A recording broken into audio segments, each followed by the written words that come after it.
piloto comercial, mas tem como hobby a fabricação de miniaturas de trem.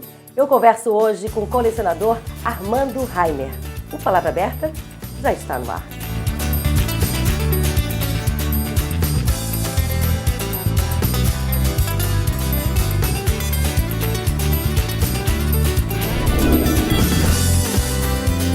Você trabalhou no ar muito tempo, né? Mas acabou escolhendo um hobby de terra, né? Como é que entrou a história do trem como hobby na tua vida? Bom, eu nasci na cidade de Porto União, em 1940. Na época era um centro ferroviário, um entroncamento importante na ligação ferroviária sul-norte no Brasil. E de observar os trens desde pequeno, aquilo me fascinou e permaneceu até hoje. E fazia pesquisa onde? Para poder fazer as miniaturas, as peças. Cada trem, na verdade, tinha as fotos em revista, enciclopédias. Como funcionava essa parte de pesquisa para poder idealizar as suas miniaturas?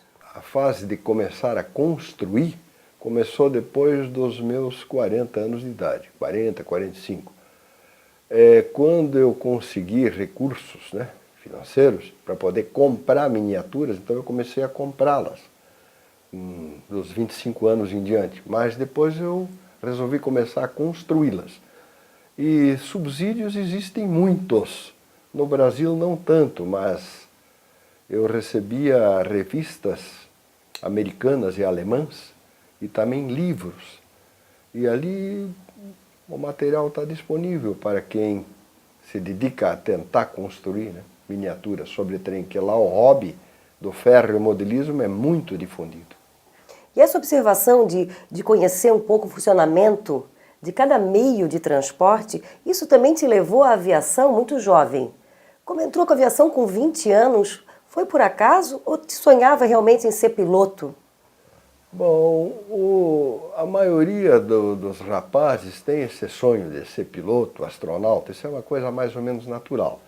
Mas eu, na realidade, comecei com 17 anos em aeroclube. Por quê? Na época, década de 50, o número de jovens com relação a vagas no serviço militar era pequeno. Então, eu optei na época por fazer o curso de piloto em aeroclube e recebi o certificado de reservista da FAV. E dali em diante continuei. E aí continuou como? Como é que foi? Como é que parou? Foi a copiloto? Foi piloto de uma grande empresa aérea brasileira que foi a Varig? Como piloto privado formado em aeroclube, eu juntei, fui acumulando horas e quando completei 200 horas, eu realizei exames médicos, exames teóricos a fim de receber uma licença chamada piloto comercial. E recebi dessa licença, eu a recebi com 20 anos, me inscrevi na Varig. Um mês depois a Varig me chamou, foi uma coincidência. E lembra do primeiro voo? Foi um estágio em terra. A Varig na época era uma empresa gaúcha, era uma empresa regional, era uma empresa relativamente pequena, mas muito organizada. Ela era presidida pelo senhor Rubem Berta, né? A sede era em Porto Alegre, lá era a sede de tudo, as oficinas e tal. Quais os trechos de voo? Fazia qual a região? O Rio Grande do Sul, os pingas, que eram voos com várias escalas, passando por Florianópolis, Joinville, que terminavam em São Paulo, voos cargueiros que iam para o Brasil todo, norte do Paraná e a costa do Brasil até Salvador, Natal. E que aeronave era? Era uma aeronave... Era principalmente o Douglas DC-3, que o Douglas DC-3 ele foi o avião padrão do interior do Brasil naquela época, como o 737 é hoje em dia, ou foi até pouco tempo atrás. Era o DC-3 que tinha cerca de 300 deles voando no Brasil, várias companhias, né? Quantos passageiros cabiam nessa aeronave? 28 passageiros e aproximadamente 4.000 quilos de carga. Ainda o avião, com o peso total dele, era 12 toneladas. E nesse período, né, de comandante, aconteceu alguma situação assim, inusitada, alguma curiosidade? Ou passou por algum apuro? Bom, numa vida assim, principalmente naquela época, surgiam situações que hoje em dia seriam motivo de riso, né? Uma delas, eu vou falar rapidamente, quando eu era copiloto, e nós em Passo Fundo, estávamos nos preparando para decolar, depois de feita toda a verificação. Então o avião estava alinhado na pista e o comandante, que era o Emílio, ele, quando ia iniciar a decolagem, nós observamos a uns 100 metros adiante um burro que eu digo é animal mesmo. Ele saiu do lado da pista e foi por meio da pista e ficou mascando o capim nos olhando. Então o Emílio acelerou os motores e tal para ver se ele saía. Nós abrimos a janela, burro, nada. O Emílio disse: Reimer, pega a régua de medir gasolina, vai lá e espanta o bicho. Aí eu saí, botei o cap na cabeça, que você não podia desembarcar do avião sem o cap, era um regulamento. O comissário me ajudou, desci, os motores funcionando, os passageiros olhando. Imagina só, fui lá, dei uma surra no bicho e ele saiu correndo, entrou mato adentro. Aí eu voltei, o comissário me deu a mão, os passageiros morrendo de rir. Aí entramos no avião e tocamos no banco. Imagina uma situação dessa hoje em dia. Aquilo era comum, né? E situações curiosas? Pessoas que conheceu, pessoas que andaram dentro do avião, pessoas que tinham medo. Tem alguma recordação disso? Bom, eu tive o privilégio de ver de perto e conversar, não conversar, responder só, né? A dois presidentes da República. O Jango Goulart, que estava em companhia do Brizola, estavam fazendo um voo especial para o interior para inaugurar uma pequena represa no interior gaúcho, 1962, por aí. E me lembro bem dele. E depois, em 66, nós levamos a comitiva do presidente Costa e Silva à cidade de Santa Cruz do Sul para a festa do fumo. E ele então nos cumprimentou depois do voo, falou conosco, foi muito simpático ele. Com tantas histórias para contar, também tem muitas histórias para contar da sua coleção e do seu trabalho com miniatura. Mas eu quero saber mais sobre esse trabalho depois do intervalo. A gente volta já.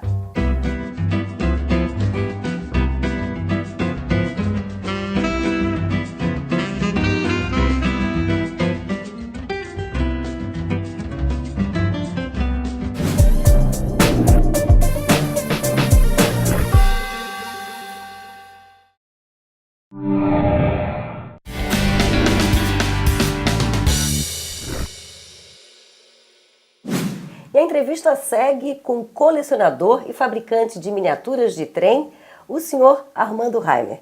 O senhor começou a fazer essas miniaturas e começou a guardá-las num espaço próprio. Mas além das miniaturas, tem mais alguma coisa por aqui, né? Tem todo um clima numa estação ferroviária. Como é que criou esse espaço? Bom, como a maioria dos homens casados, né, a casa, quem manda na casa é a mulher, a verdade é essa. E esse espaço aqui, esse aqui é meu, esse é meu. É o meu refúgio, o meu ateliê, que eu chamo pomposamente, né? E seus trabalhos são feitos aqui são dentro feitos também? Aqui. Aí eu não incomodo ninguém lá dentro de casa. E esses espaços, o que acontece com esses trens, na verdade? Eles acabam tendo uma escala própria na hora que vai fabricá-los? Ou faz uma escala particular, dependendo? Existe um projeto, um desenho anterior? Sim, todas essas locomotivas e vagões, eles são baseados em protótipos existentes, protótipos reais. Tem locomotivas fabricadas no tamanho real nos Estados Unidos, na Alemanha, Inglaterra. Eu as reproduzo aqui em escalas. São escalas estandartizadas, né? A escala 1/20, que é a escala G, que são as locomotivas maiores. A escala 1/30, que é a escala I, a escala 1/42, que é a escala O, e a escala HO, que é a universalmente mais usada, que é 1/87. Então eu fabrico as minhas miniaturas dentro deste padrão. Isso é uma escala oficial. Numa miniatura dessa, chega a ter, às vezes, 800 peças diferentes, todas elas feitas na bancada de serviço. Qual é o material usado? Eu uso metal, latão, bronze. E alguma pecinha difícil de encontrar, que precisa fazer alguma adaptação especial? Olha, eu fabrico praticamente tudo, inclusive as rodas raiadas. Agora, o motor e os parafusos, eles são industrializados. Todas elas têm motor? Ou só algumas? Todas foram projetadas para terem motor. Algumas estão sem motor por circunstância, mas a maioria funciona. E E o processo, depois do desenho, da execução, elas ficam prontas. Eu observo que algumas estão pintadas Sim. e outras não. Isso é uma decisão própria? Eu nunca fui assim um expert em pintura. A pintura de modelos é uma coisa complicada. Tem um amigo meu que ele é um expert nisso. Então ele pintou uma locomotiva que seria esta aqui, pintou e envelheceu ela. Então ela tem um aspecto de envelhecida, ele sabe fazer isso. As minhas pinturas já são mais simples, são pinturas assim, feitas aí por quem não é expert. É o caso dessa máquina vermelha ali, por exemplo, foi pintada por mim. Esta é uma locomotiva fabricada na Alemanha Oriental, Alemanha comunista. Ela foi desenvolvida lá depois da guerra. Ela é uma locomotiva a vapor que chegava a dar 180 km por hora. E a cor, então, original, quando ela é pintada... Ela vinha em verde e em vermelho. E o tempo que leva? É relativo, né? Imagina que... Existem miniaturistas que levam 2 a 3 anos fazendo uma peça. Elas saem perfeitas. Eu já sou mais afobado, levo umas 150 horas mais ou menos para fazer aí já, mas é que aí também, por ser tão rápido, nem sempre ela sai tão bem acabada, né? Já teve oportunidade de mostrá-las em algum evento que pudesse expor as miniaturas? Sim, sim. Existe um concurso, principalmente em Curitiba, São Paulo, mas o de Curitiba, uma vez por ano, o Serra Verde lá, ele promove um concurso. E nós temos participado, né? E também exposição aqui em museus, às vezes no comércio. E a casa que fica aberta, né? A quem quiser visitar. Já veio muita gente de fora, inclusive, aqui ver. Eu recebo com prazer. E hoje, na era da internet, né, existiu, o que mudou na sua vida, na época que iniciou a fazer as miniaturas, para hoje? Bom, a internet, para mim, no caso, é um auxílio, foi um auxílio muito bom, porque eu pego nela todos os detalhes que eu preciso. Você pega qualquer coisa sobre ferrovia na internet, inclusive sobre máquinas a vapor, que é o hobby, que é a minha paixão, né? A máquina a vapor. Tem alguma locomotiva ainda que sonha em produzi-la? Ainda falta fazer alguma? Tem algum projeto novo? Bom, existem milhares de tipos de locomotivas, né? O Brasil já chegou a ter uma rede ferroviária importante. E isso tudo foi construído principalmente no tempo do Dom Pedro II, que ninguém fala dele, né? Ele construiu ferrovias e, naquela época, sem avião, sem nada, sem satélite.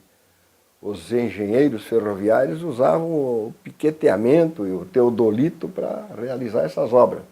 Eu gostaria de citar a descida de Curitiba a Paranaguá, que foi construída há 150 anos atrás e está servindo o país hoje em dia. Ali descem por dia 16 trens de 100 vagões, o equivalente a mais de 1000 caminhões. Ela transporta hoje em dia ainda com segurança. Veja que obra, 150 E já reproduziu essa locomotiva? Bom, a locomotiva, as que trabalham lá seriam essa aqui. Elas trabalham de 3 em 3, essa passa em Joinville também, tracionando os trens que descem para São Francisco, 3 a 4 por dia. São máquinas a vapor. A diesel, perdão, máquinas diesel. Com tanta capacidade de percepção, com tantos detalhes, com tanta coisa que o senhor já trabalhou e fez, o que falta para o mundo de hoje ser melhor? Não.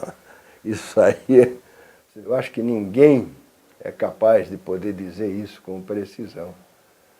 O mundo ser melhor, acho que as pessoas têm que ir melhorando, né? Cultura, escola, principalmente escola. Estudar muito e estudar história com H. Porque sem a história ninguém consegue viver e ser o que é Quem hoje. conhece a história, né? Que a história ela sempre se repete. E se a pessoa tem conhecimento da história, não história deturpada, mas de história, você pode realizar um razoável vaticínio, uma previsão de futuro, né? Ela se repete sempre. Bom, então o senhor é capaz disso, então, né? Porque já viu tanta Acho que coisa. todos nós que estudamos um pouco de história, gostamos de ler, podemos prever o que vai acontecendo, né? É assim, de uma maneira geral. Obrigada pela entrevista. Foi um prazer. Foi um prazer também. Disponha sempre.